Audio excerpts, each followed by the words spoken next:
The alarm bells rang across the Galactic Council station.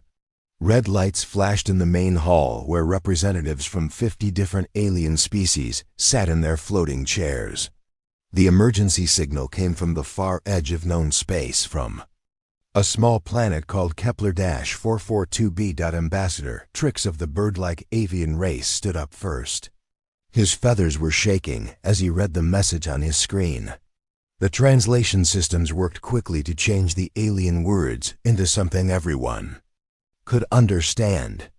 "Help us, please," the message said. "We are the Villani people. Our world is under attack. The Skarn Empire has come to our planet. They are killing our people and destroying our cities. We have only days left before we are all dead. Please, someone help us." The council chamber became very quiet. Everyone knew about the Skarn Empire.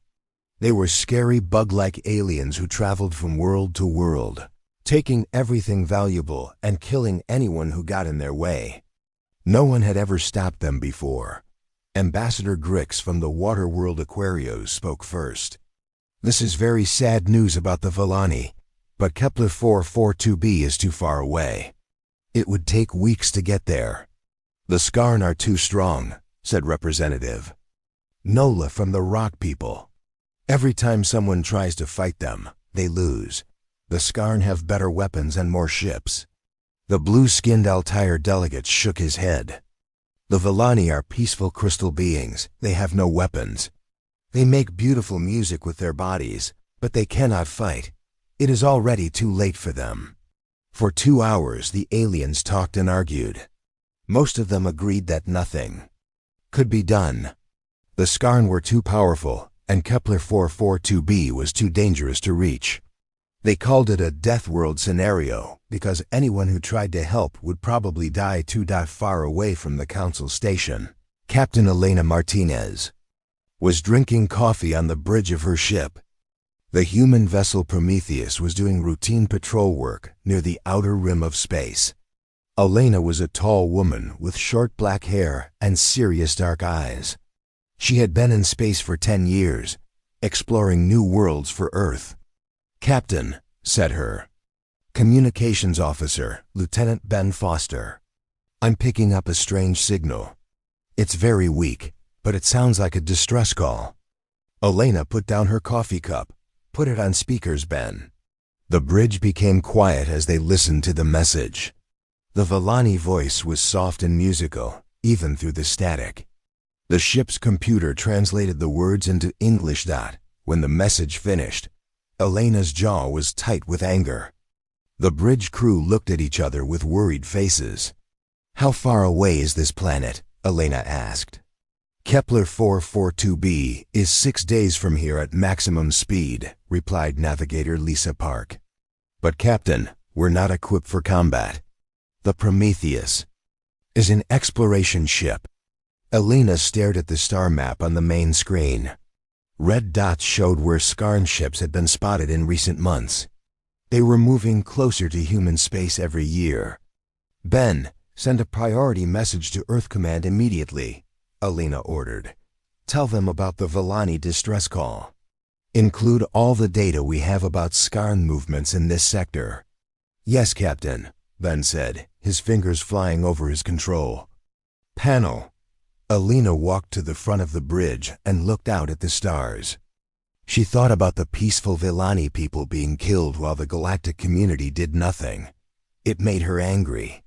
"Captain," said Ben after a few minutes, "Earth Command is responding. They want to talk to you directly." The main screen flickered and showed Admiral Robert Hayes sitting in his office on Earth. He was an older man with gray hair and many medals on his uniform.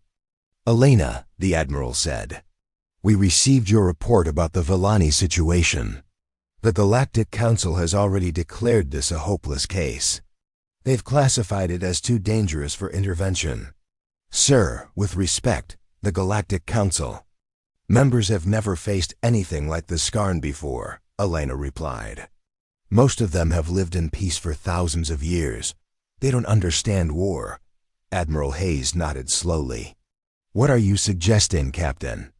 "Earth has been fighting Wars for our entire history. We know how to deal with bullies like the Skarn. We should help the Villani." The Admiral was quiet for a long moment. Elena could see him thinking carefully about her words. "The other species call us Deathworlders because we come from such a dangerous planet," he finally said. "They think we're too aggressive and violent." "Maybe being aggressive is exactly what the Villani need right now," Elena said. Admiral Hayes smiled slightly. "I'll contact the Defense Council. If we're going to do this, we need to do it right.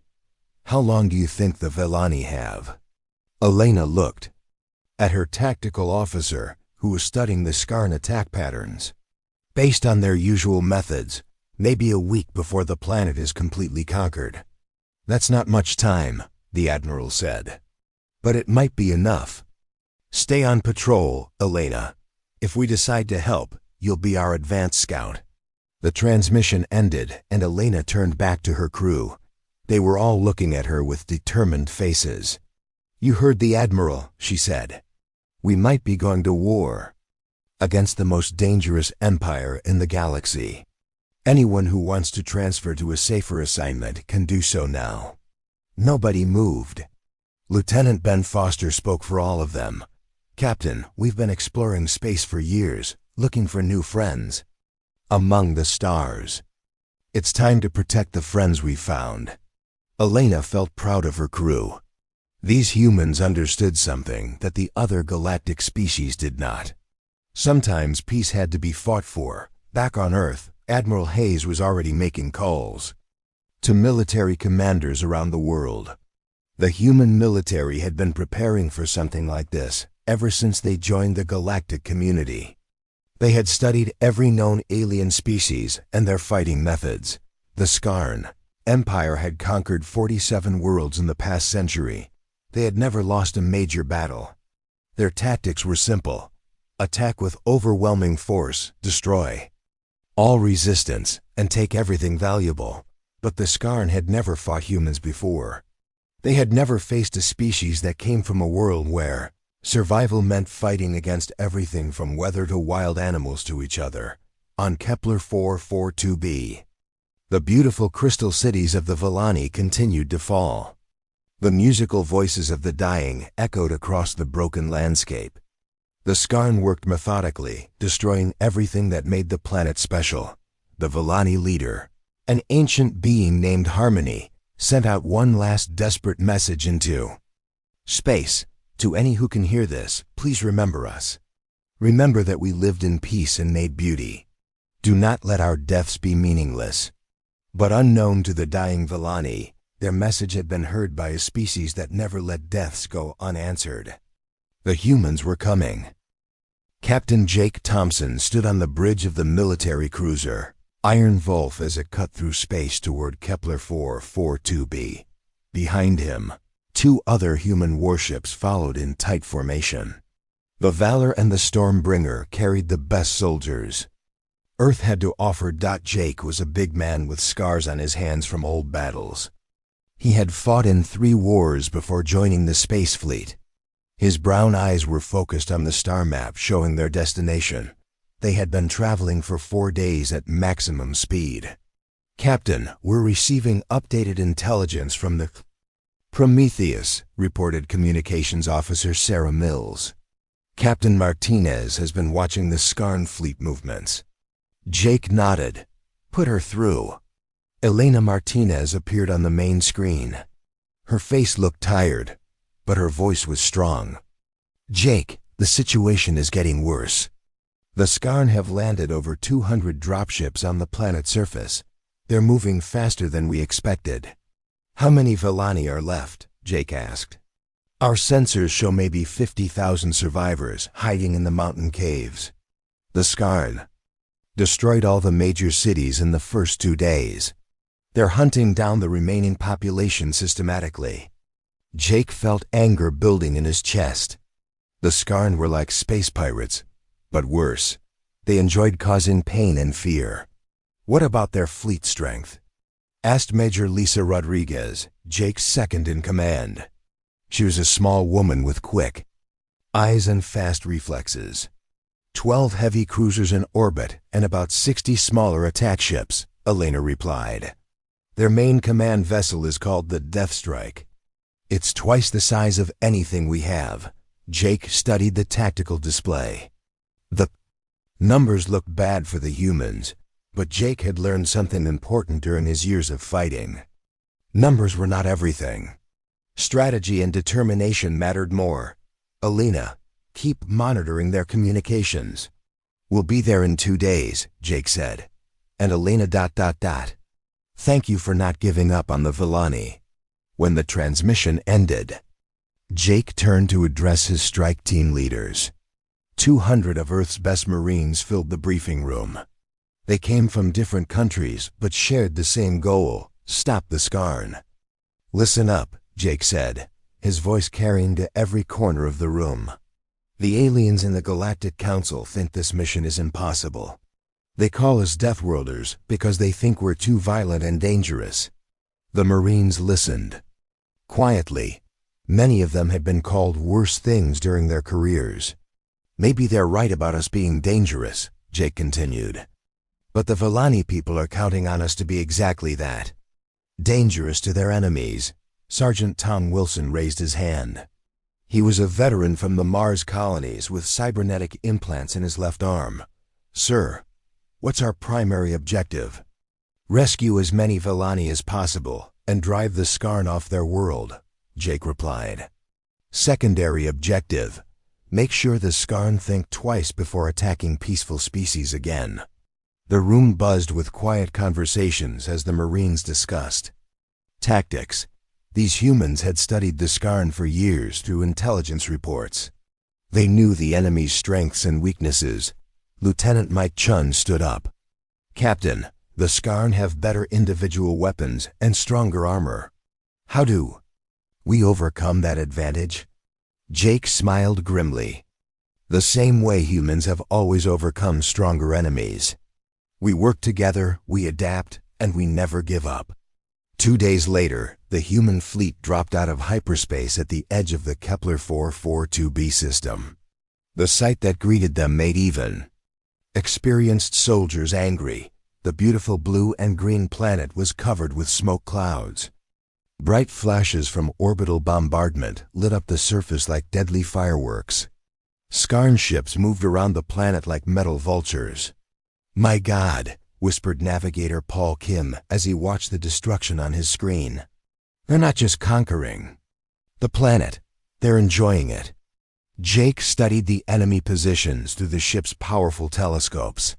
The Skarn fleet was spread out around the planet, confident that no one would dare challenge them. Major Rodriguez, prepare your infiltration. Teams, Jake ordered. We're going to hit them where they don't expect it. Lisa nodded. Ground assault or space combat? Both, Jake replied. The Skarn expect enemies to attack their strongest positions. We're going to attack their weakest points first. The human fleet moved carefully through the asteroid field at the edge of the system. The rocks provided cover from Skarn sensors. Jake had learned this tactic from studying old Earth naval battles. Captain, I'm detecting Skarn supply convoys moving between the planet and their main fleet, reported Tactical Officer Emma Davis. They're not heavily defended. Jake leaned forward in his chair. That's our opening. If we can cut off their supplies, they'll have to split their forces to protect their logistics. The first human attack began at dawn on Kepler 442b. 3 stealth shuttles launched from the Stormbringer, carrying 30 Marines each. Their target was a Skarn supply depot in the northern mountains. Sergeant Wilson led the first team down through the planet's atmosphere. The shuttle's stealth systems kept them invisible to enemy sensors. As they approached the surface, Wilson could see the devastation below. The Lani cities that had once sparkled like jewels were now broken ruins. The crystalline buildings that the peaceful aliens had grown over centuries lay shattered. Black smoke rose from dozens of fires. Remember, Wilson told his team over the radio, the Villani are fragile beings. They look like living crystals, and they communicate through musical sounds. Be gentle with any survivors we find.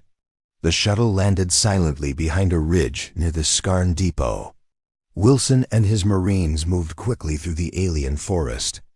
The trees were unlike anything on Earth, with leaves that chimed softly in. The wind died at the depot. They could see Skarn soldiers loading stolen Villani artifacts onto transport ships. The bug-like aliens were large and covered in natural armor.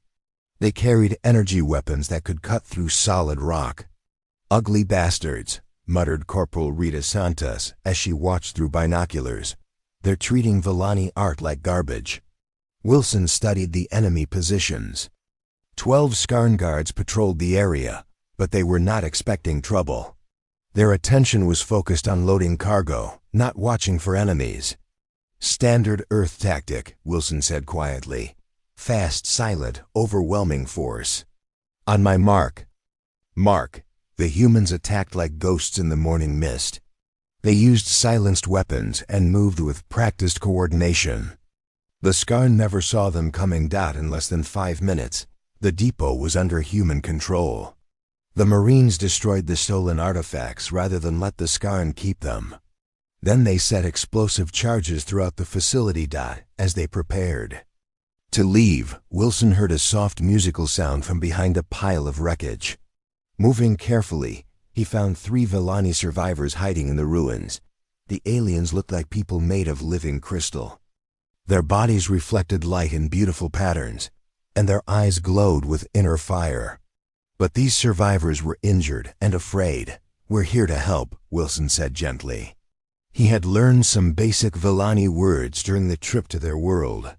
"Friends, Earth humans, help you." The largest Villani, whose crystal body pulsed with blue light, sang a few notes that the universal translator changed into words. "You came. We thought no one would come." Wilson felt something tighten in his chest. These peaceful beings had been abandoned by their galactic neighbors, left to die alone. "We're taking you somewhere safe," Wilson promised. "And we're going to make the Skarn pay for what they did here." As the human shuttles lifted off with their rescued Villani passengers, the Skarn depot exploded behind them. The blast was visible from orbit, sending a clear message to the enemy. The humans had arrived, and they were not following the galactic rules of polite warfare. They were fighting like the Deathworlders they were. Warlord Krax slammed his armored fist against the wall of his command ship. The bug-like alien was 8 feet tall with black chitin armor covering his body. His red eyes glowed with anger as he stared at the damage reports coming from the planet below. "How can these humans be causing so much trouble?" Krax hissed to his tactical officer. "They only have 3 ships and 200 soldiers. We have thousands of warriors." Sub-Commander Vex, a smaller Skarn with scars across his face armor, nervously checked his data pad. "Sir, they are not fighting like other species. Most aliens surrender when they see our superior numbers. These humans seem to get more dangerous when outnumbered." Krax's mandibles clicked together in frustration. In 3 days, the humans had destroyed 6 supply depots, rescued over 800 Villani civilians, and somehow managed to stay invisible to Skarn sensors most of the time. "Show me their attack patterns again," Krax ordered. The main display showed a map of Kepler 442b with red marks, where human attacks had occurred. Vex pointed to different locations with his clawed hand. "They hit our fuel depot here at dawn. Then they attacked our communication array on the other side of the planet at the same time. While we were responding to those attacks, they rescued Villani prisoners from this camp here." Krax studied the pattern. Most species fought in predictable ways. They would mass their forces and attack the strongest enemy position, hoping to win through superior firepower. But the humans were different. They struck weak points, disappeared, and then hit somewhere else entirely. "It makes no sense," Krax muttered. "Why do they waste time saving worthless crystal beings instead of trying to destroy our main fleet?" Down on the planet's surface, Sergeant Amy Rodriguez was asking herself a very different question. She knelt beside a pile of broken Villani crystal formations, studying the way light moved through the alien structures. "Rodriguez, what are you doing?" asked Corporal Dave Mitchell as he kept watch for Skarn patrols. "We need to move. The extraction point is 2 miles away." Amy held up a piece of the crystal, watching it glow in the sunlight. "Dave, look at this. The Villani crystals aren't just pretty decorations. They're some kind of natural technology." During the past 3 days, Amy had been studying Villani crystal formations whenever the team had time. The crystal beings themselves were too weak and traumatized to explain much, but Amy was starting to understand how their technology worked. "The crystals store and focus energy," Amy explained as they moved through the forest. "When the Villani sing, they're actually programming these crystals to do different things." Dave ducked as a Skarn patrol ship flew overhead. "That's interesting, but how does it help us fight giant bug aliens with energy weapons?" Amy smiled. "Remember my engineering degree from MIT? I think I can modify these crystals to work with our human technology." Back at the human base camp hidden in the mountain caves, Captain Jake Thompson was holding a strategy meeting with his team leaders. The caves were filled with rescued Villani civilians who sang soft, sad songs for their destroyed world. "Our hit-and-run tactics are working," reported Major Rodriguez. "But we're not doing enough damage to drive the Skarn away. They still have most of their fleet in orbit." Lieutenant Ben Foster looked up from his intelligence reports. "The Skarn are getting frustrated. They're starting to make mistakes. This morning, they sent 3 patrol groups to the same location because their communication was disrupted." Jake nodded. "Good. Frustrated enemies make poor decisions. What about our supply situation? We're using captured Skarn equipment when possible," replied Sergeant Wilson. "The Villani have shown us where they hid emergency supply caches before the invasion. We can hold out for another week, maybe 2. Suddenly, Amy Rodriguez entered the cave carrying a large backpack. Her face was excited as she approached Jake. "Captain, I need to show you something," Amy said. She carefully removed a strange device from her backpack.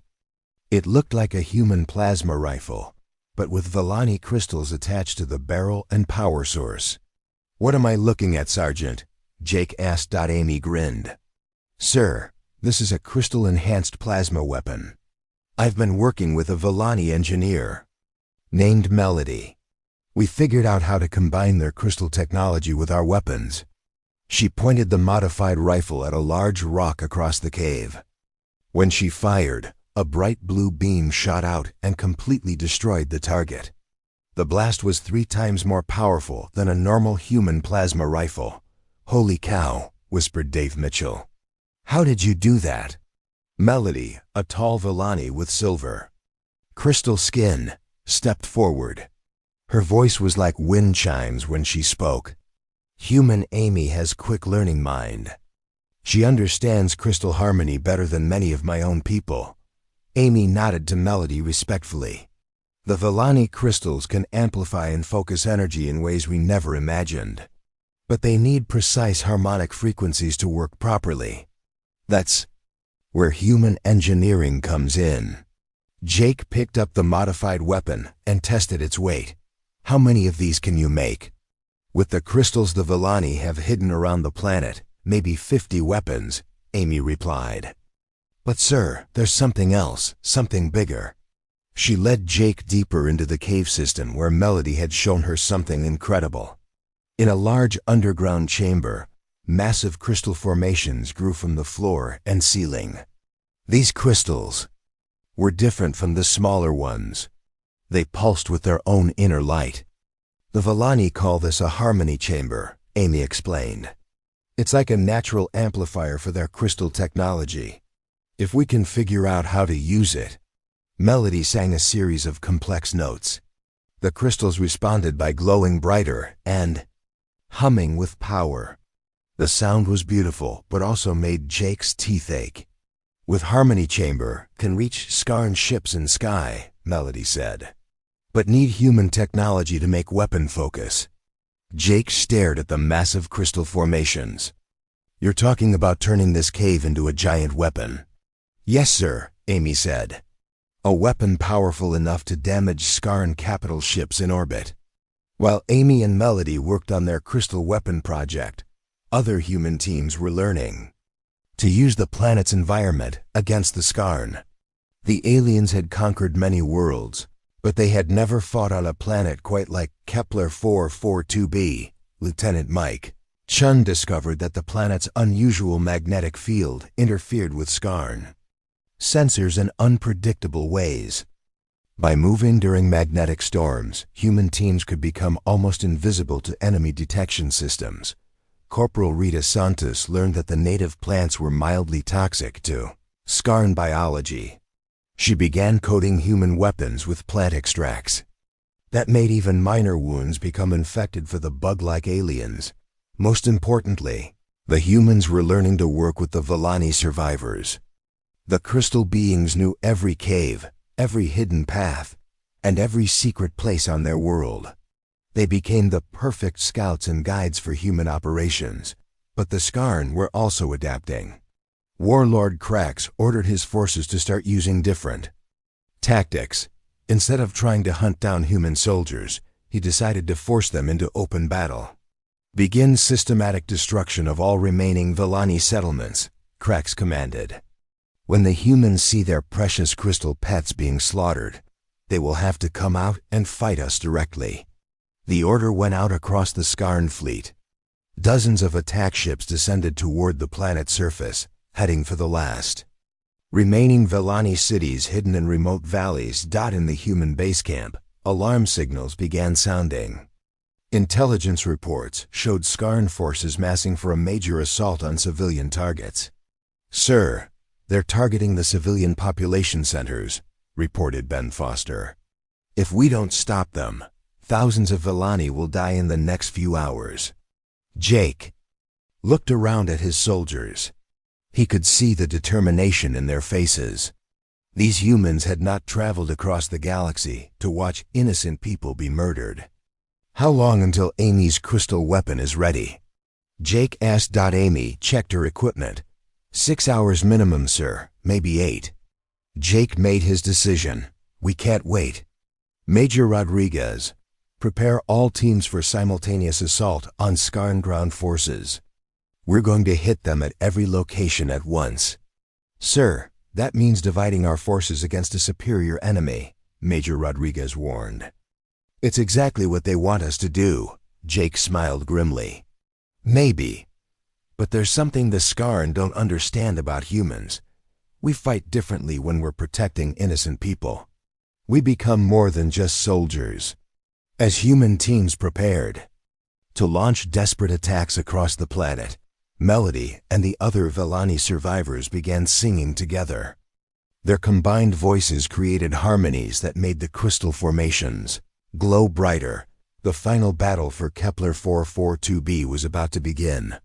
The Skarn expected the humans to fight like every other species they had conquered. But the Skarn had never fought Deathworlders who were protecting their friends. The discovery changed everything for the human forces on Kepler 442b. Deep in the captured Skarn databanks, Lieutenant Ben Foster found files that made his blood run cold. He called Captain Jake Thompson immediately. Sir, you need to see this, Ben said, his voice shaking. The Skarn haven't just been conquering worlds. They've been collecting data on every species they destroy. Jake hurried to the communications center where Ben had set up his equipment. On the screen were thousands of files organized by planet names and species types. Show me, Jake ordered. Ben opened the first file. The screen filled with images of a beautiful water world called Aqua Prime. Blue-skinned aliens with fins and gills had built floating cities on crystal-clear oceans. The next images showed those same cities burning and sinking beneath the waves. The Skarn attacked Aqua Prime 3 years ago, Ben explained. Population before invasion, 12 million. Population after 0, Jake felt sick as Ben opened. More files. A forest world where tree-like aliens had lived in harmony with nature for thousands of years, completely stripped bare. A desert planet where nomadic aliens had created works of art from colored sand, turned into a mining operation with no survivors. 17 worlds, sir, Ben said quietly. 17 entire civilizations wiped out completely. The Skarn didn't just conquer them, they erased them from existence. The data showed something even worse. The Skarn had recorded videos of their destruction, keeping them like trophies. They had turned genocide into entertainment. Jake's hands clenched into fists as he watched footage of Skarn soldiers laughing while they destroyed alien children's toys and family photos. These weren't just warriors following orders. They enjoyed causing suffering. Get this information to every human unit on the planet, Jake ordered. And send copies to Earth Command and Captain Martinez. Everyone needs to see what really fighting against. Within hours, the evidence had spread through the human forces like wildfire. The effect was immediate and dramatic. Soldiers who had been fighting to save the Villani were now fighting to stop monsters who murdered entire species for fun.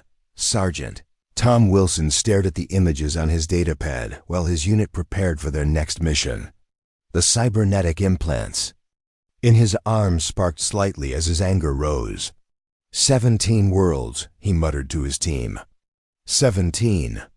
And the Galactic Council knew about this and still said it was hopeless to fight them. Corporal Rita Santos checked her crystal-enhanced rifle. The Council species have been living in peace for so long. They forgot that sometimes you have to fight for it. Well, they picked the wrong species to mess with this time, said Private Dave Mitchell. Humans don't give up, especially when we're protecting innocents. The psychological effect on the human forces was exactly what military commanders called protective fury. It was the same emotion that made parents fight impossible odds to save their children, or made soldiers hold positions against overwhelming force to protect civilians. But something else was happening too. Admiral Lisa Foster's main battle fleet had arrived in the system, bringing 2,000 additional Marines and the most advanced weapons Earth had to offer. Admiral Foster was a veteran of the Mars Rebellion and the asteroid belt conflicts. She was known for her tactical brilliance and her absolute refusal to accept defeat. When she saw the evidence of Skarn genocide, her response was swift and deadly. "Attention all Skarn vessels," Admiral Foster broadcast on all frequencies. "This is Admiral Lisa Foster of the Human Defense Force. You have 48 hours to withdraw from this system completely. Any Skarn forces remaining after that deadline will be considered hostile and dealt with accordingly." Warlord Krax responded with typical Skarn arrogance. "Foolish human female, you are outnumbered 3-1. Your small fleet cannot threaten the might of the Skarn Empire." Admiral Foster's reply was cold and precise. "You have 47 hours and 58 minutes. On the planet's surface, the human forces began the largest coordinated assault in their military history. Jake Thompson named it Operation Redemption because they were fighting not just for the Villani, but for all the innocent species the Skarn had destroyed. Amy Rodriguez's crystal weapons had been distributed to 50 human soldiers. The enhanced plasma rifles could punch through Skarn armor like it was paper. But more importantly, Amy and Melody had finished work on the Harmony Chamber weapon. "It's ready, sir," Amy reported to Jake. "The crystal amplification system can generate a focused energy beam powerful enough to damage capital ships in orbit." Jake studied the massive crystal formations that now hummed with combined human and Villani technology. Fiber optic cables connected human computers to ancient crystal matrices. It was the perfect fusion of two very different technologies. "How many shots do we get?" Jake asked. "Maybe 3 full power beams before the crystals burn out," Amy replied. "But each shot will be like hitting them with the main gun of a battleship." Melody, the Villani engineer, sang a few notes to test the harmonics. The crystals responded by glowing bright blue. "Crystal song ready for human fury music," she said in her musical voice, while the harmony chamber weapon was being prepared. Human assault teams struck at Skarn positions across the entire planet. The difference from their earlier attacks was dramatic. The humans now fought with a savage efficiency that shocked even veteran Skarn warriors. Private Tom Wilson led a desperate assault on a Skarn processing center where captured Villani were being prepared for slave transport. His unit of 12 Marines faced over 60 Skarn soldiers, but Wilson's team had something the enemy didn't expect. "Remember what they did to 17 worlds," Wilson told his people as they prepared to attack. "Remember that they laugh while they murder children." The assault was brutal and swift. Human soldiers fought with crystal-enhanced weapons and pure determination. They used captured Skarn equipment against its creators and employed tactics that seemed impossible to the alien invaders. Wilson himself fought through 3 Skarn defensive lines to reach the prisoner-holding area. His cybernetic arm sparked and smoked from damage, but he kept moving forward. When a Skarn soldier shot him in the shoulder, Wilson grabbed the alien's weapon and used it to clear the next room. "Wilson, you're bleeding all over the place," called Corporal Santos as she provided covering fire. "I'll bleed later," Wilson replied, kicking down the door to the prison cells. "Right now we have people to save." Inside, they found 200 Villani prisoners crammed into metal cages. The crystal beings were injured and terrified, but alive. When they saw the human soldiers, their bodies began to glow with hope. Rescue operation turned into a running battle as Wilson's team fought their way back to the extraction point. Skarn reinforcements arrived from 3 directions, but the humans had learned to use the planet's environment against their enemies. Santos used plant toxins on her bullets, making every wound become infected. Dave Mitchell had learned to mimic Villani crystal songs, using harmonic frequencies to disrupt Skarn communication systems. The teamwork between humans and their Villani allies had become seamless. In orbit, Admiral Foster was preparing her own surprise for the Skarn fleet. The human ships had been modified with crystal technology, giving them enhanced shields and more powerful weapons. But Foster's real weapon was something the Skarn had never encountered before. "All ships, prepare for simultaneous assault," Foster commanded. "Remember, these enemies have murdered billions of innocent people. They chose to make this personal." The human fleet attacked with coordinated precision that overwhelmed Skarn defenses. Unlike other galactic species, humans had spent thousands of years perfecting the art of warfare. Their tactics were brutal, efficient, and absolutely relentless. But the most devastating attack came from the planet's surface. Amy Rodriguez activated the Harmony Chamber weapon. Just as Admiral Foster's fleet engaged the Skarn command ship, beam of pure blue energy erupted from the mountain cave and struck the Death Strike directly. The massive Skarn vessel's shields collapsed instantly, and secondary explosions rippled across its hull. "Direct hit," Amy reported. "Target is heavily damaged but still operational." Jake smiled grimly. "Fire again." The second beam finished what the first had started. The Death Strike, symbol of Skarn military might, broke apart in a brilliant explosion that lit up the entire system. Warlord Krax's final transmission was filled with disbelief. Impossible. No species has ever defeated the Skarn Empire. "We are the strongest. We are the most feared." Admiral Foster's response was broadcast on all frequencies. "You were strong, you were feared. But you made one mistake. You hurt innocent people in front of humans. That was the last mistake you'll ever make." With the Death Strike destroyed and their fleet shattered, the remaining Skarn forces found themselves facing something they had never experienced before: complete defeat. But Warlord Krax was not ready to accept the destruction of his empire. From His damaged escape ship, Crax sent out a challenge on all communication frequencies. His voice was filled with rage and disbelief as he spoke to the human forces. "Human warriors," Crax hissed. "You have destroyed my fleet through trickery and alien magic. But the Skarn way is honorable combat. I challenge your strongest fighter to single battle. If your champion defeats me, my remaining forces will withdraw from this system." On the bridge of the Iron Wolf, Captain Jake Thompson listened to the challenge with grim satisfaction. The other human officers looked at him with concern. "Sir, it's obviously a trap," warned Major Rodriguez. "Crax is 8 feet tall with natural armor plating. He's probably enhanced with cybernetic implants too." Jake checked his sidearm and combat gear. "Maybe it is a trap, Lisa, but if there's a chance to end this without losing more people, I have to take it." Admiral Foster's voice came through the communication system from her flagship. "Jake, you don't have to do this. We can finish off the remaining Skarn ships in a few hours." "Admiral, with respect, Crax issued the challenge to me personally," Jake replied. "Besides, the Skarn respect strength above everything else. If I beat their warlord in single combat, it sends a message to every other Skarn in the galaxy."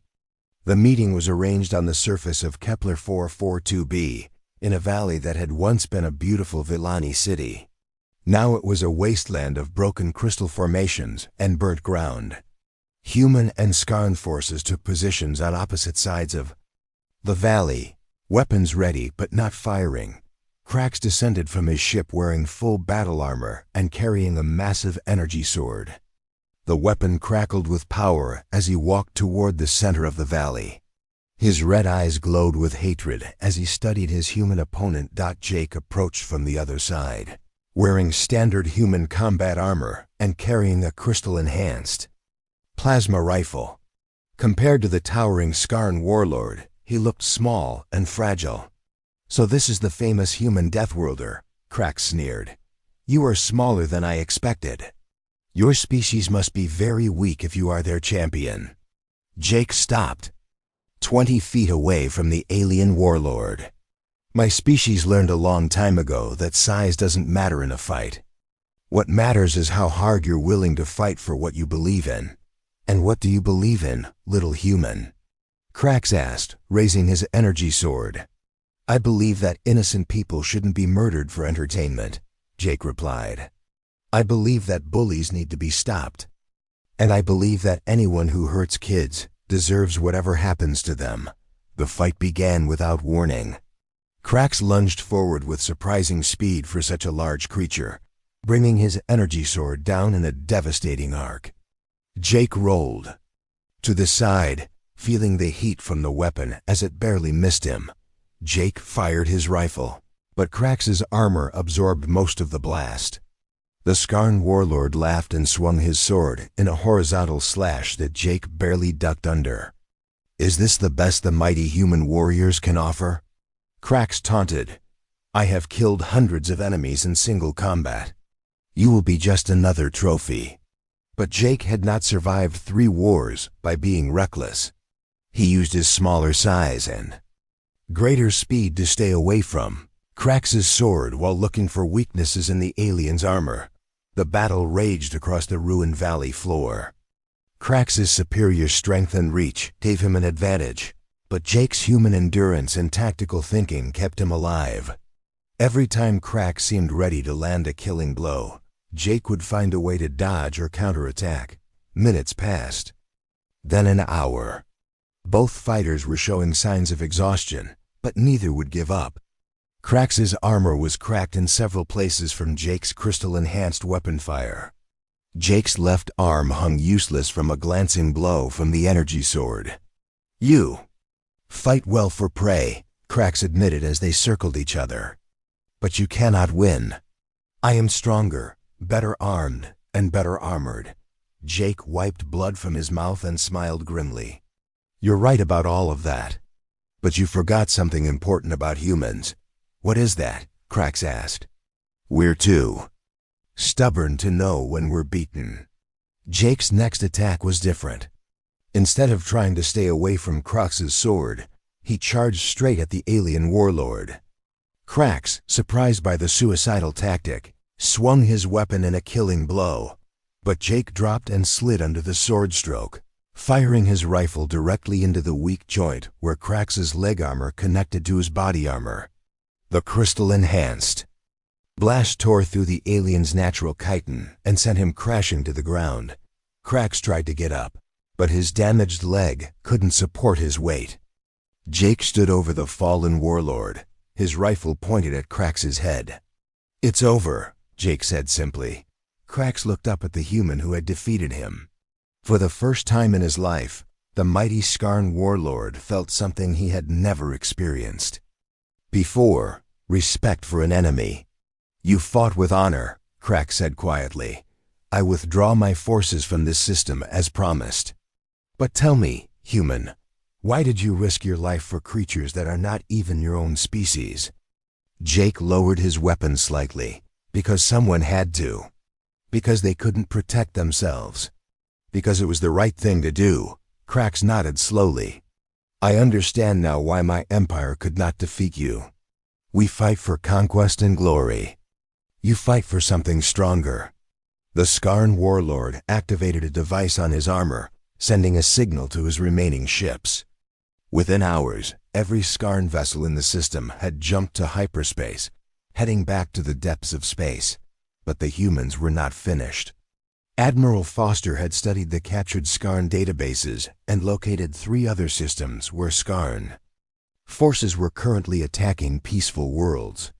"We can't let them just regroup and attack someone else," Foster told Jake as medics treated his injuries. "These monsters need to be stopped permanently." Over the next 2 months, human forces hunted down Skarn fleets across 3 star systems. It was not revenge, it was pest control. The humans methodically destroyed every Skarn military base, every command ship, and every weapons facility they could find. The Skarn Empire that had terrorized the galaxy for centuries was broken beyond repair.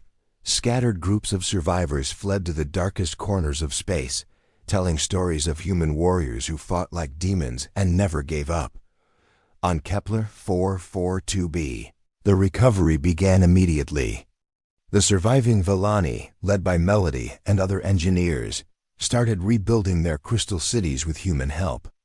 The collaboration between the 2 species had created something beautiful, a friendship forged in the fires of war. A memorial was built in the center of New Harmony, the first rebuilt Villani city. 47 human names were carved into crystal formations that would sing the names of the fallen whenever the wind blew through them. Sergeant Tom Wilson's name was first on the list. He had died holding a position that saved 300 Villani civilians, fighting until his cybernetic arm sparked out and his rifle ran dry. His last words had been, "Tell my family I did something that mattered." Captain Elena Martinez stood before the memorial with tears in her eyes as she read the names of the brave humans who had given their lives for strangers. "They died so that innocent people could live," she said to the assembled crowd of humans. "And Villani, they died so that bullies would learn there are consequences for hurting the helpless. They died as heroes." The Galactic Council formally recognized humanity as a guardian species, the first race ever given that honor. The designation came with both privileges and responsibilities. Humans would now be called upon whenever peaceful species faced extinction. But for Jake Thompson, standing in the rebuilt crystal gardens of New Harmony, the real reward was simpler. Villani children played in the sunlight, their crystal bodies reflecting rainbows as they sang ancient songs their grandparents had taught them. "Was it worth it?" asked Admiral Foster as she joined Jake in watching the children play. Jake nodded without hesitation. "Every life we saved, every monster we stopped, every child who gets to grow up free. Yes, it was worth it." A message came through on Jake's communication device. Another distress call from somewhere in the galaxy. Another peaceful species under attack by stronger enemies. Another chance for humanity to prove that some things were worth fighting for. Jake looked at the message for a moment, then at the Vellani children playing in their crystal garden. He thought about the 47 names on the memorial and the promise they represented. "Admiral," Jake said, "prepare the fleet. We have work to do." The Vellani had learned that there were species in the galaxy who would fight for strangers simply because it was right. The Skarn Empire had learned that some enemies were too dangerous to provoke. And humanity had learned something about themselves that would echo through the stars for generations to come. They were not just survivors from a death world. They were the death world's gift to those who needed protection. In the crystal cities of Kepler 442b, the Vellani sang songs of gratitude that would be remembered for 1,000 years. And somewhere in the darkness between the stars, the scattered remnants of the Skarn Empire told warnings about the humans. That would become legends. Never again would peaceful species face extinction alone. The humans were watching. The humans were ready. And the humans never forgot their friends. The morning light of New Haven's twin suns cast rainbow patterns through the crystal towers that reached toward the purple sky. Commander Blue stood on the observation deck of the central command spire, watching the peaceful scene below. The Gungdo Altarian people moved gracefully through their floating city, their translucent bodies catching and reflecting light like living prisms. Soft musical chimes filled the air as they communicated with each other, creating a harmony that had lasted. For over 1,000 years, Blue's crystalline form hummed with contentment. New Haven was everything their species had dreamed of when they left their dying homeworld centuries ago. The colony had grown from a small settlement into a thriving world of science and art. Gardens of singing, crystals grew in perfect geometric patterns, and the research facilities had made discoveries that benefited the entire Galactic Federation. The Altarians had never known war. Their history was filled with stories of cooperation, discovery, and peaceful expansion across the stars. They solved problems through discussion and careful thought. Violence was alien to them, something they read about in the histories of other species but never experienced themselves. That peaceful morning ended when the scanners began screaming, "Commander Blue!" The voice belonged to Operator Clear, his tones sharp with panic. Unknown ships entering the system. Massive energy signatures.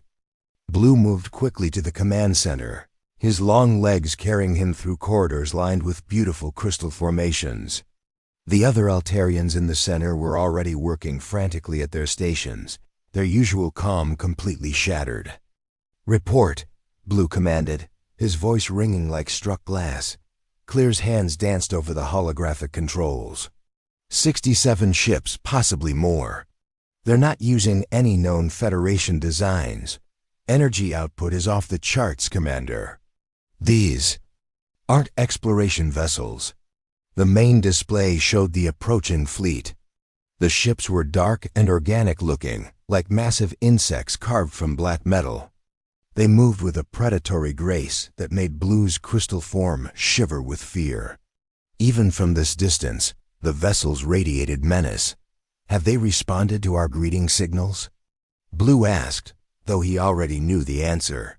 "No response to any communication attempts," Clear replied. "They're ignoring all Federation protocols." Blue studied the tactical display. The unknown ships were arranging themselves in attack formations, surrounding New Haven's orbital stations. Their intentions were becoming clear, and Blue felt a cold fear spreading through his crystalline body. "Send an immediate message to the Federation Council," Blue ordered. "Request military assistance. Emergency priority." The minutes that followed felt like hours.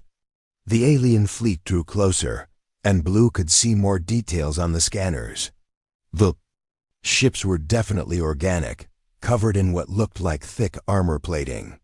Weapon ports opened along their hulls, revealing rows of biological cannons that pulsed with sickly green light. The first attack came without warning, streams of acid erupted from the alien ships, striking New Haven's orbital defense platforms. The Altarian shields, designed to deflect energy weapons and asteroid impacts, dissolved instantly. The beautiful crystal stations that had protected the planet for centuries melted like ice in fire, their remains falling toward the surface in glowing streaks. They're attacking. Clear's voice rose to a terrified shriek. Our defenses are gone. Blue watched in horror as the orbital gardens, carefully tended for generations, were reduced to slag in seconds. The alien weapons didn't just destroy their targets. They seemed to consume them, breaking down matter at the molecular level. Activate planetary shields, Blue commanded, forcing his voice to remain steady. Prepare all available defense ships for launch. The planetary shield flickered to life, a shimmering dome of energy surrounding New Haven. But Blue could see it wouldn't last long against these new weapons. The alien ships were already adjusting their attack patterns, testing the shield's strength with careful precision. New Haven's defense fleet launched from hidden bays around the planet. 20 ships rose to meet the invaders, their crystal hulls gleaming in the sunlight. They were beautiful vessels, designed for exploration and peaceful contact with other species. Their weapons were minimal, intended only for clearing space. Debris or defending against pirates. The battle was a massacre. The alien ships moved like living predators, swarming around the Altarian vessels with impossible speed. Their organic cannons fired continuous streams of corrosive death, eating through the crystal hulls as if they were made of paper. One by one, Blue watched his ships die, their crews sending final harmonic farewells before being consumed by the green fire. Who are they? Blue asked desperately. What do they want? Clear worked frantically at his station, analyzing the attack patterns and ship designs. Computer identifies them as Vakari, Commander. A hive mind species from the outer rim. They single quotes They're world eaters, sir. They consume entire planets for resources. The words hit Blue like a physical blow. World eaters. He had read about such species in the darkest histories of the galaxy, but always thought they were myths or ancient threats long since dealt with. The Vakari were real, and they had come. For New Haven, the Federation response?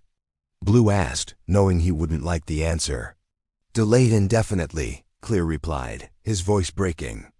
All Federation fleets are engaged defending core worlds. The Vakari are attacking on multiple fronts. No military assistance is available. Blue felt his hopes shatter like crystal dropped on stone. The Federation had promised protection to all member worlds, but now, when New Haven needed help most desperately, they were alone. The planetary shield began to flicker and fail under the constant acid bombardment. Sections of the capital city's protective dome started to dissolve, allowing the corrosive rain to fall on the crystal buildings. Below, beautiful spires that had stood for centuries crumbled into glowing puddles. Sir, Clear said quietly, there is one option. The computer shows one Federation member with available ships in range. Who? Blue demanded. Humanity, sir.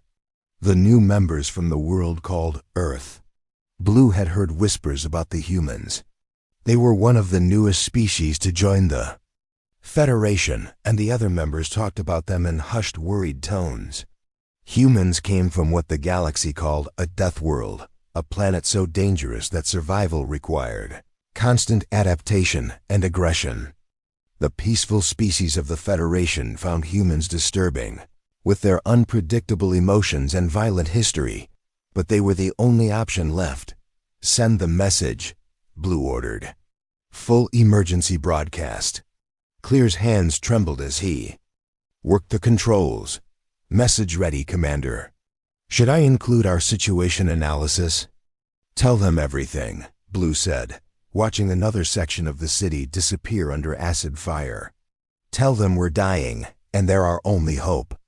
The transmission fired into space, carrying New Haven's desperate plea across the galaxy toward the mysterious world called Earth. Blue had no idea if the humans would respond, or what kind of help they might send. All he knew was that without intervention, New Haven would be dead within days, consumed by the endless hunger of the Vrakari horde. The message was simple and direct. SOS to Earth, save us. Now all the Altarians could do was wait, fight, and hope that somewhere in the dark between the stars, someone was listening. The message from New Haven reached Earth's orbital command station 3 hours after it was sent. Admiral Kane was reviewing morning reports when the emergency transmission appeared on his screen. The desperate voice of Commander Blue filled the command center, speaking in broken Federation standard about acid weapons and dying cities.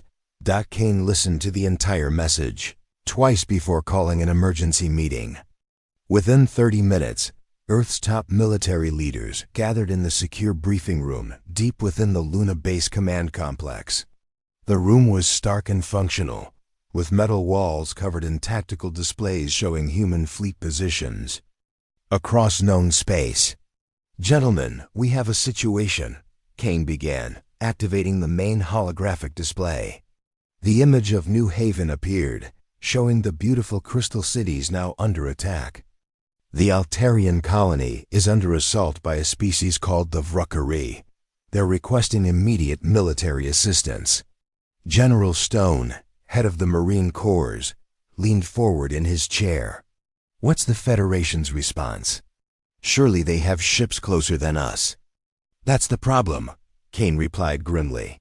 "According to the message, all Federation fleets are engaged elsewhere. The Vrakari are attacking multiple worlds simultaneously. We're the only available option." Captain Rex, commander of the 3rd Fleet, studied the tactical data streaming across his tablet. His weathered face showed years of combat experience, and his eyes held the hard look of a man who had seen too much war. "These Vrakari fight dirty," he observed. "Acid weapons, biological. Ships, world-eating tactics. They're not interested in conquest. They want complete destruction. The question is whether we should respond," said Admiral Pike, Chief of Naval Operations. "New Haven is far from Earth space. We barely know these Altarians. Getting involved could expose Earth to retaliation." The room fell silent as the leaders considered their options. Earth was still new to the galactic community, having joined the Federation only 5 years earlier. They were trying to build relationships and prove themselves worthy of membership. But they also had to protect their own interests. "Sir," Rex said quietly, "I've read the files on the Altarians. They're peaceful people, scientists and artists. They've never hurt anyone. That doesn't make them our responsibility," Pike argued. "We have our own worlds to protect." Kane watched the debate unfold, knowing the decision ultimately rested with him. Earth's government had given him full authority over military responses to galactic threats. The weight of that responsibility pressed down on his shoulders like a physical force. "Show me our available forces," Kane ordered. The display shifted to show human fleet positions.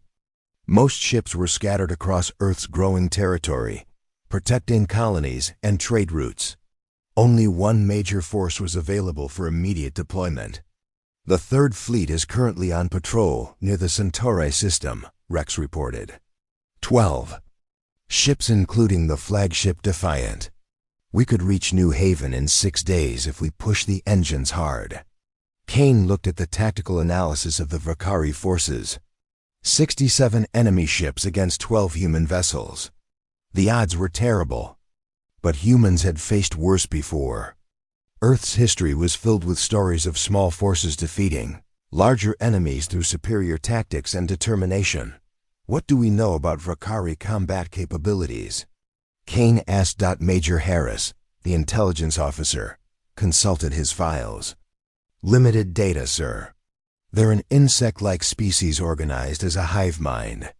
Their weapons appear to be biological, using highly corrosive compounds that dissolve most known materials. They've conquered 17 worlds in the past year. And their weaknesses? Unknown, sir. No one has successfully fought them and survived to report back. Rex slammed his fist on the table. That's exactly why we need to respond. If we let these bugs eat innocent people, who's going to stop them when they come for Earth? The Federation will find a way to deal with them eventually, Pike said. Eventually might be too late for the Altarians, Rex shot back. And it might be too late for a lot of other peaceful species too. Kane studied the faces around the table.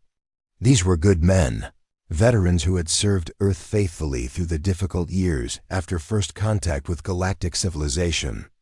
They were thinking like soldiers, weighing risks and benefits, considering all angles.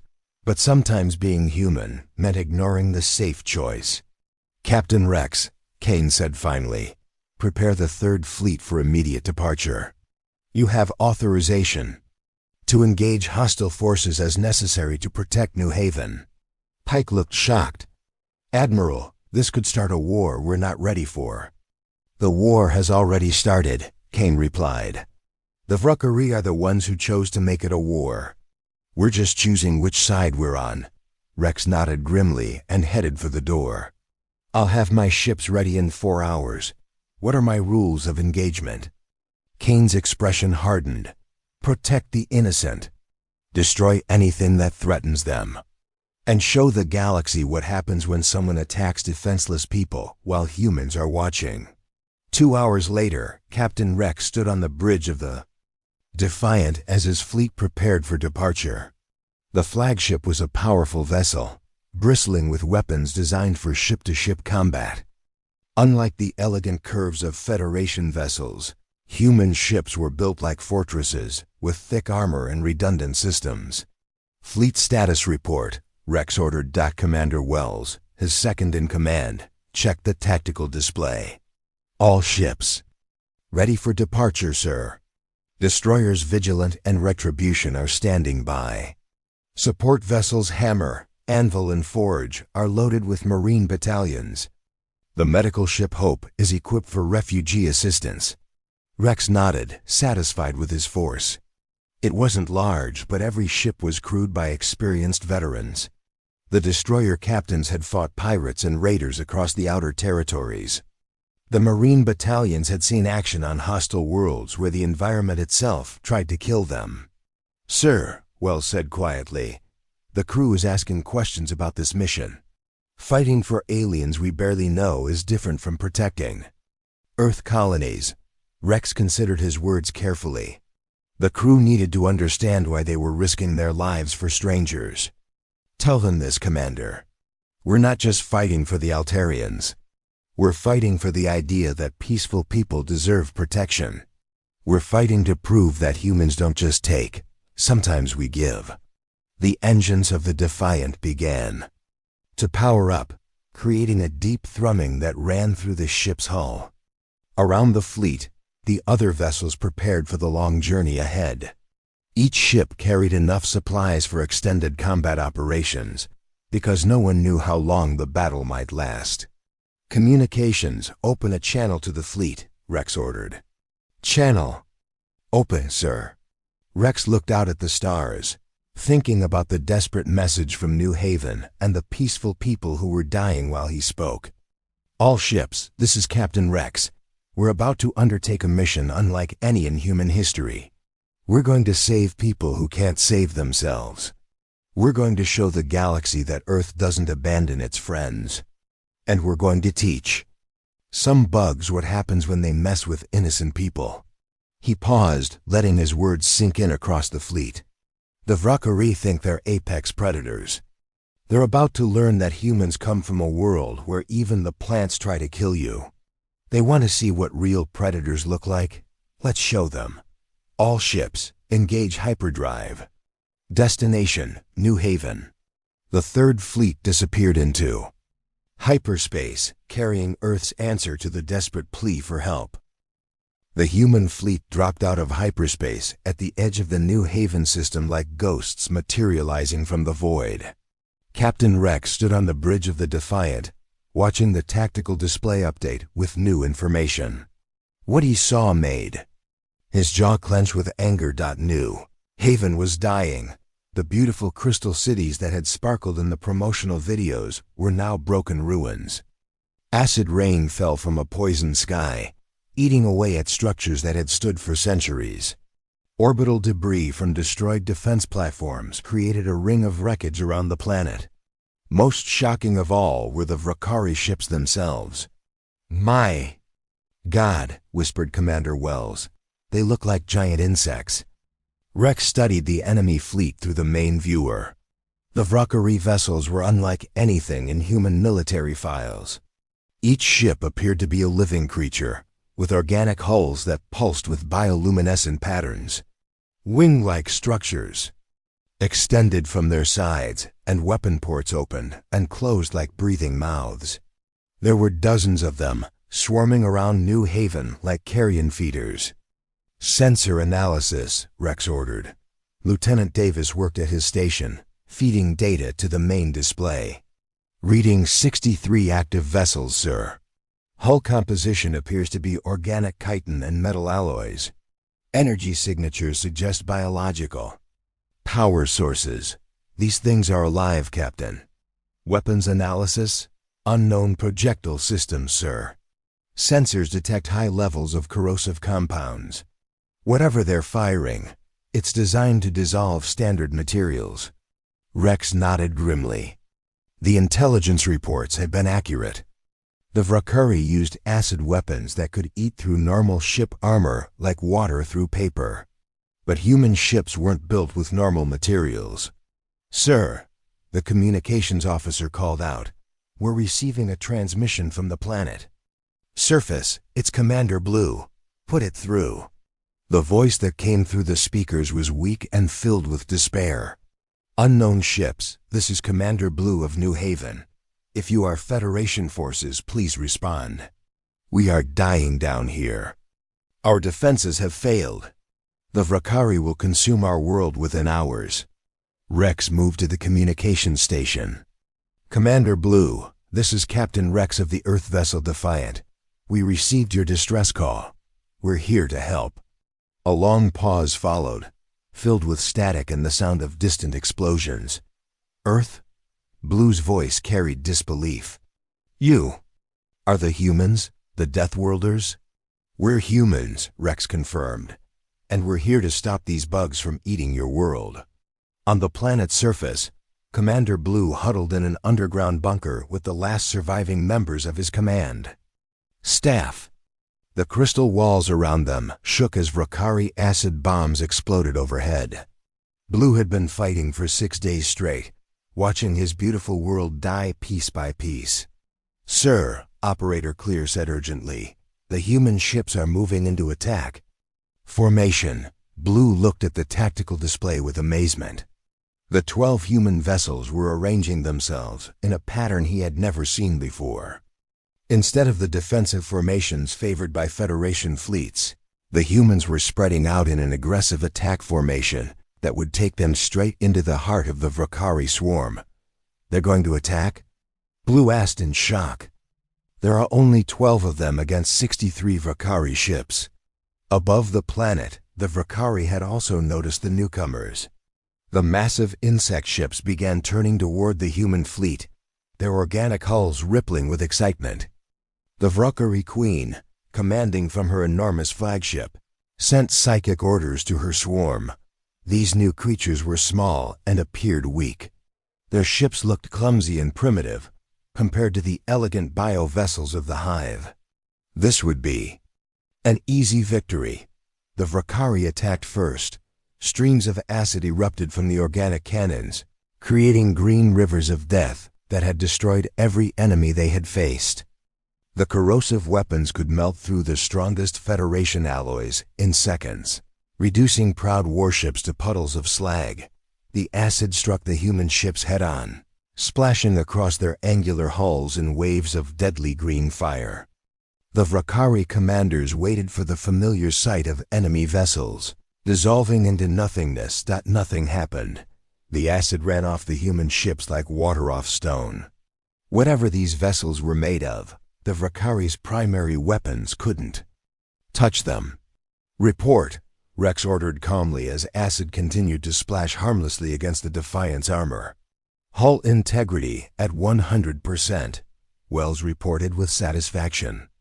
"The ablative armor is performing perfectly. Their acid can't penetrate our defenses." Rex smiled coldly.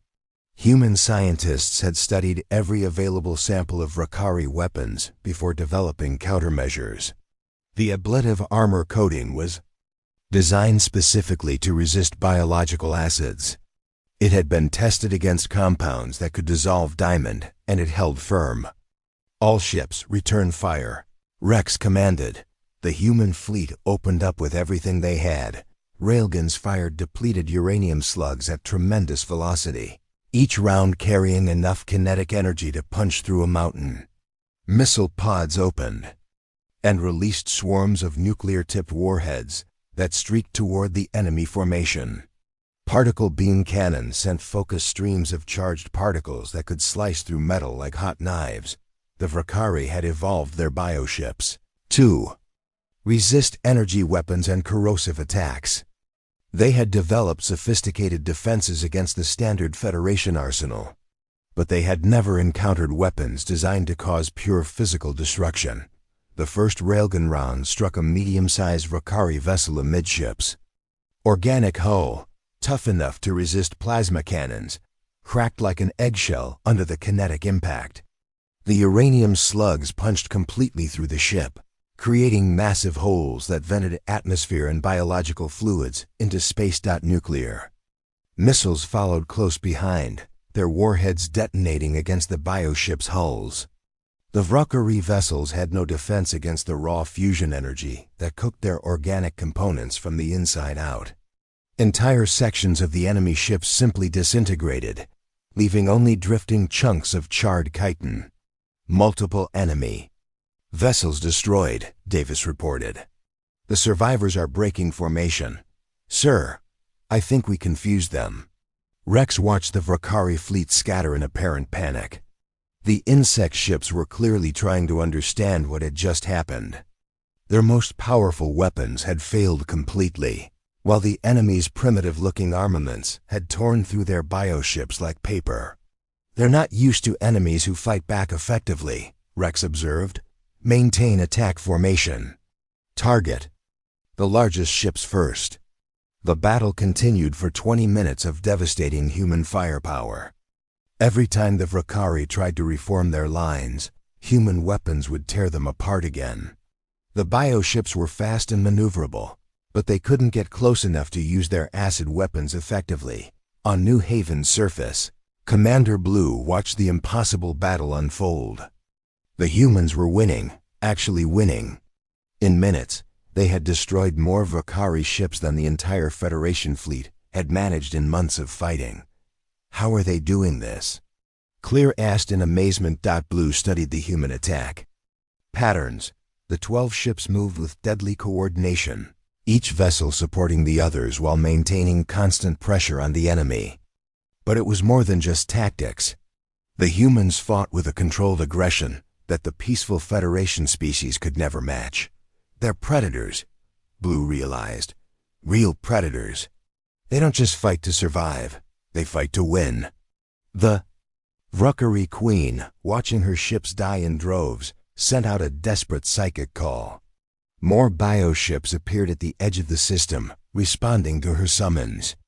Fresh Vakari vessels moved to reinforce the failing attack, bringing the enemy numbers back up to over 40 ships. Rex saw the reinforcements appear on his sensors and smiled grimly.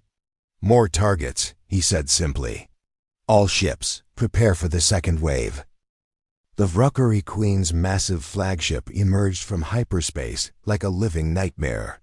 The bioship was 3 times larger than any vessel the humans had seen, its hull covered in pulsing veins and rows of acid cannons.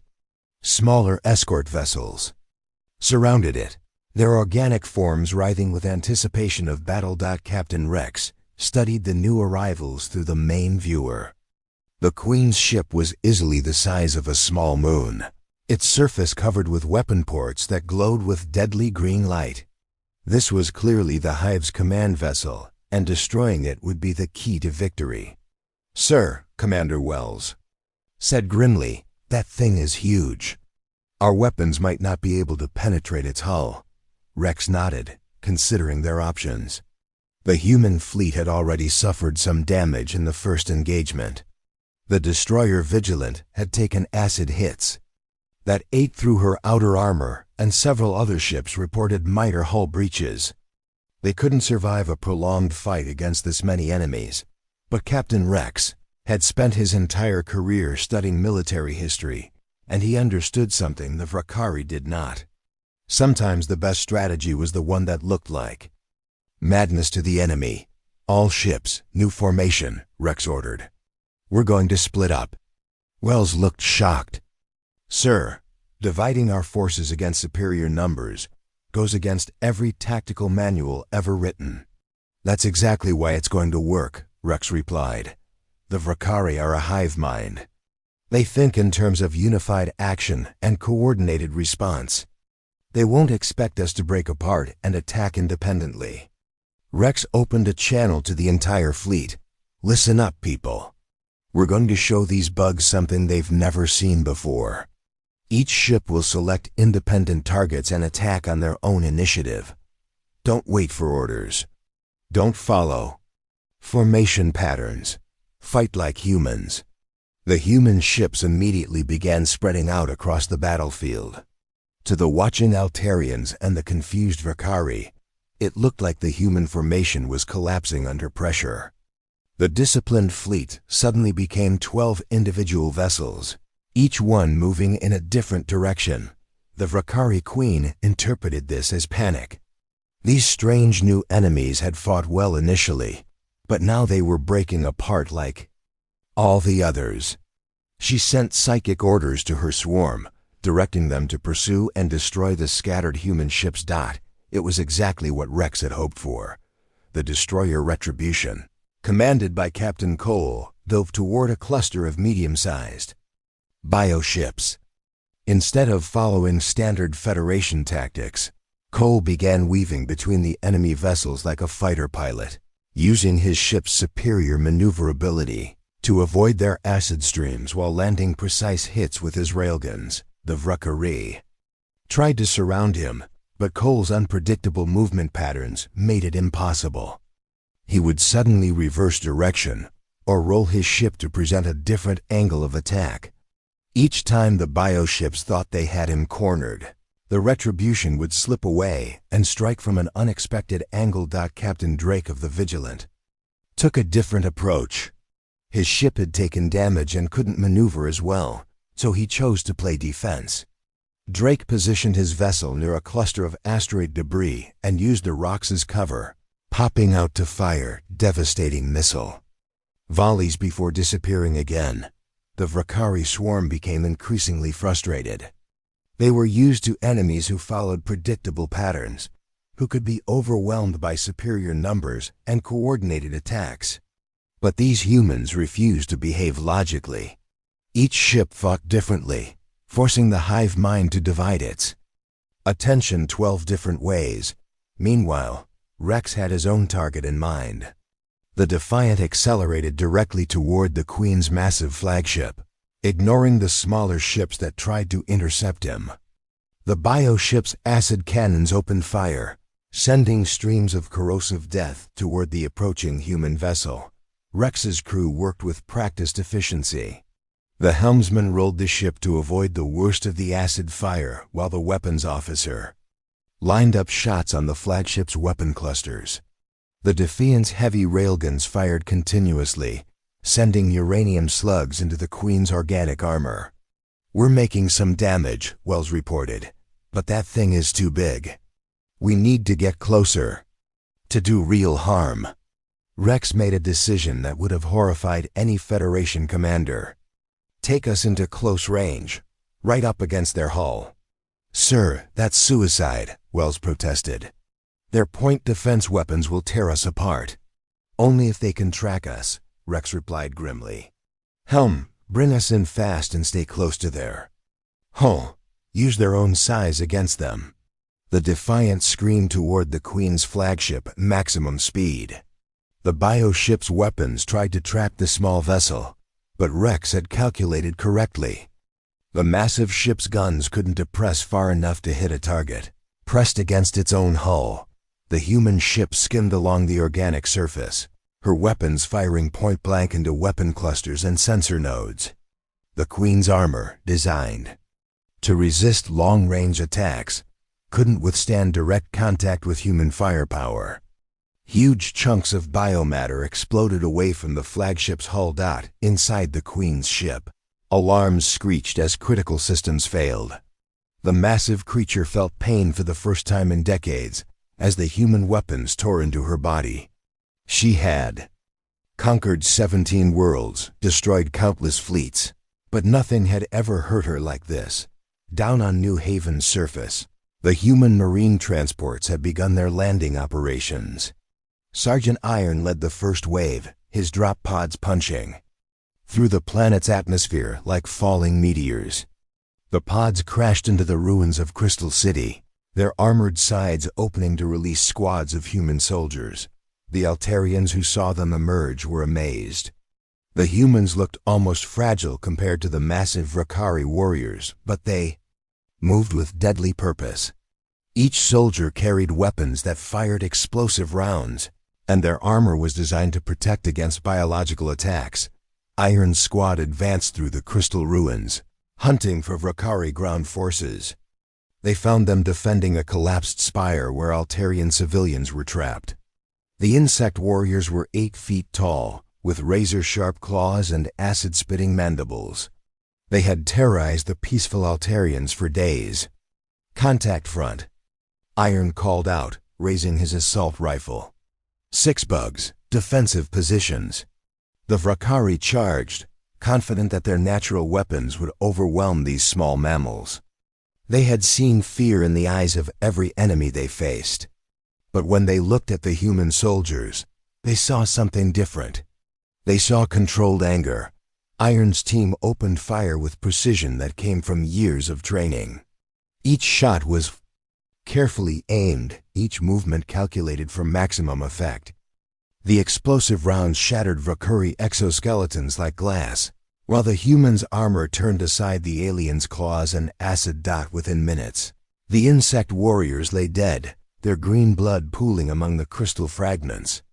"Area secured," Iron reported, moving to extract civilians. Similar scenes played out across the planet as human marines linked up with surviving Altarian forces. The humans fought with a combination of tactical skill and protective fury that the hive-minded Vakari couldn't understand or counter. Above the planet, the space battle continued to rage. The human ships maintained their chaotic attack pattern, preventing the Vakari from organizing an effective response. One by one, bioships died under human firepower, their organic hulls no match for weapons designed by a species that had learned war from necessity. The tide was turning, but the biggest challenge still lay ahead. The Queen's flagship remained functional despite the damage, and her personal guard ships were moving to intercept the scattered human vessels. The Queen's flagship shuddered under another barrage from the Defiance railguns. Captain Rex pressed his attack, keeping his ship close to the massive bio-vessel's hull where the larger weapons couldn't target him. But he knew this strategy had limits. The flagship's armor was thick, and his weapons were only causing surface damage. "Sir," Commander Wells reported, "we're running low on ammunition. The other ships are reporting similar problems." Rex studied the tactical display. The human fleet had been fighting for over an hour, and their supplies were running thin. Several ships showed battle damage, and the enemy still had numerical superiority. But Rex had noticed something important about the Vakari formation. "The smaller ships are pulling back," he observed. "They're forming a protective circle around the flagship." Wells nodded. "Classic hive behavior. They're protecting their queen at all costs. Which means if we can kill her, the rest will collapse." Rex concluded, "Prepare the boarding pods." Wells stared at his captain in shock. "Sir, you can't be serious. Boarding that thing would be suicide." "Maybe, Rex admitted. "But it's the only way to end this fight quickly. And we're running out of time and ammunition." Rex opened a channel to Sergeant Iron's Marine Battalion, which had just finished clearing Vrakari forces from the planet's surface. "Sergeant, I need volunteers for a boarding mission. Target is the enemy flagship. Fair warning, it's probably a one-way trip." Iron's voice came back immediately. "How many men do you need, Captain?" "As many as you can spare." "You've got them." "All, sir. My boys didn't come this far just to watch from the sidelines." Within minutes, the assault pods were loaded with human Marines. Each soldier carried enough firepower to level a building, along with demolition charges designed to destroy critical ship systems. They knew the odds were against them, but that had never stopped humans before. The Defiant launched her boarding pods during a close pass over the flagship's hull. The organic vessel's point defenses tried to intercept them, but the pods were small and fast. Most made it through, punching into the bioship's thick armor like bullets through flesh. Sergeant Iron kicked open his pod's door and stepped into the Queen's ship. The interior was unlike anything he had ever seen. The corridors were lined with pulsing organic material that glowed with sickly yellow light. The air was thick and humid, filled with chemical smells that made his nose burn even through his armor's filters. "Move out," Iron ordered his squad. "Find the command center and plant the charges." The Marines advanced through the living corridors, their weapons ready. The ship's interior was a maze of curved passages and chamber-like rooms. Everything looked grown rather than built, as if the entire vessel was one massive organism. They encountered their first resistance at a junction, where the corridor widened into a circular chamber. Vrakari warriors emerged from hidden alcoves, their 8-foot frames towering over the human soldiers. These were the Queen's elite guard, bred specifically for close combat. The insects attacked with razor-sharp claws and acid-spitting mandibles. They were fast and strong, with natural armor that could deflect small arms fire.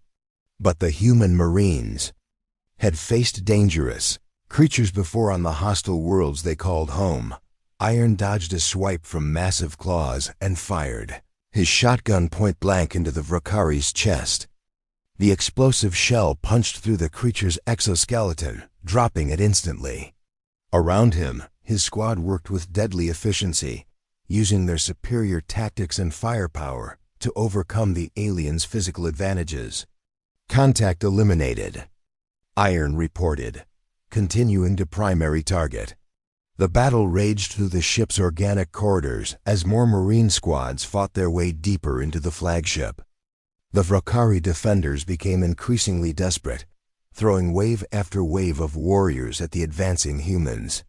But the Marines had trained for exactly this kind of fight, close-quarters combat in hostile environments. Meanwhile, Captain Rex continued his external assault on the flagship. The other human ships had formed up around him, concentrating their fire on the bio-vessel's critical systems. The Queen's ship was massive and tough, but even it couldn't withstand the focused attention of 12 warships. "Hull breach in Section 7, Wells reported. "Their organic armor is starting to fail." Inside the flagship, Sergeant Iron and his remaining squad finally reached their objective. The Queen's command chamber was a vast organic cavern filled with pulsing nerve clusters and biological computers. At the center of it all sat the Vrakari Queen herself. She was enormous, easily 3 times the size of her largest warriors. Her body was a grotesque fusion of insect and machine, with cybernetic implants woven into her organic form. Dozens of nerve cables connected her to the ship's systems, allowing her to control the entire vessel through direct mental interface. The Queen turned her massive head toward the intruding humans, her compound eyes reflecting the chamber's bioluminescent glow. When she spoke, her voice came through translation devices implanted in her throat. "Mammals," she hissed.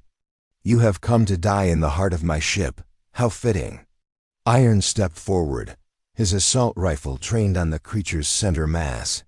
"We've come to stop you from killing innocent people. The Altarians never hurt anyone." "Innocence is weakness," the Queen replied. "The strong consume the weak. This is the way of the universe.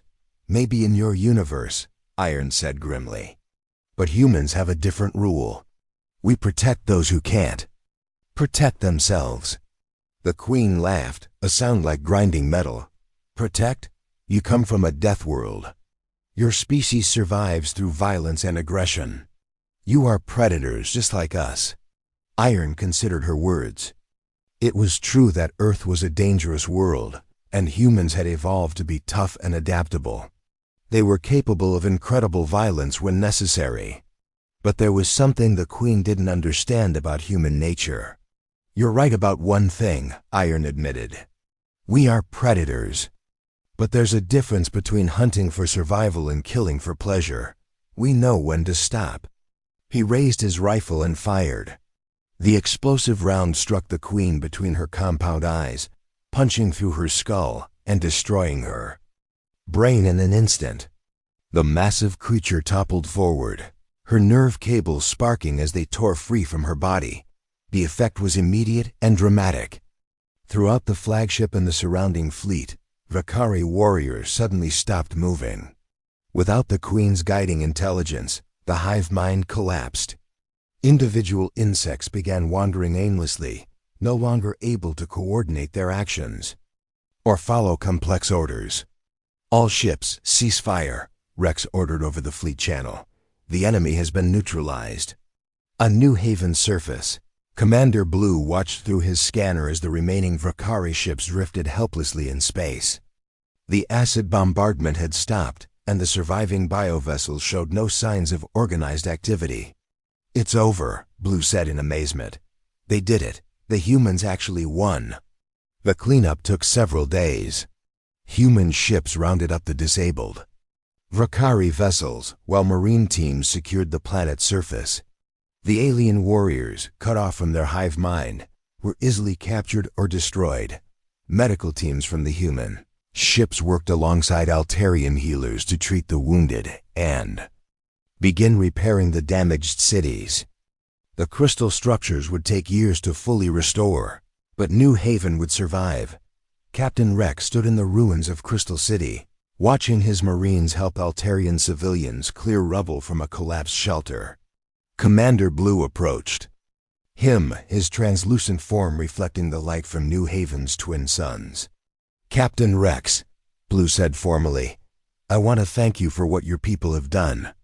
You saved our world when no one else would help." Rex nodded acknowledgement.